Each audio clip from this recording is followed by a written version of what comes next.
Hey, what's going on, guys? It's Dave and Abby. This is GVA, Ghettovanadventures. I'm going to show you something my friend Remlin got me last year. And I put it away in my winter kit. And I should have been using it. It's this Toque flashlight. Look, push once. You got that beam. Push again. It gets a little dimmer. And again, a little dimmer. Push it again. And it's off. I never realized how bright this was. I'm going to wait till it gets dark. I'm going to show you. This thing should be in everybody's car or garage when it's cold because it is amazing. How's that for bright? Okay, I'm just going to turn this on. The high. Like you wouldn't believe. But, and then this is the medium. Where is it? That's medium.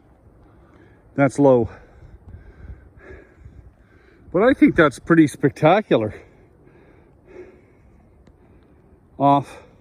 And that's high again. Like, you can walk down the road. You can see into the ditch. Like, I think that's pretty darn good. There it is at night. So you can see the snow coming down. That's on high. I'll just, there, that's on medium. Okay. And that's on low. Anyway, guys, that's about it. I thought I'd show you. You know, it is really good. I'm actually disappointed I didn't use this more because I thought this would be perfect for my winter kit in case I break down. But I think I'm actually going to start using this more and more because it's wonderful. It's so easy to use. I'm not holding a flashlight. I have both hands to work with. It's great. Thanks again, Remlin. Anyway, guys, you can find them. They're in stores. They're online. They're pretty easy to find. You guys take care. Be safe on the road.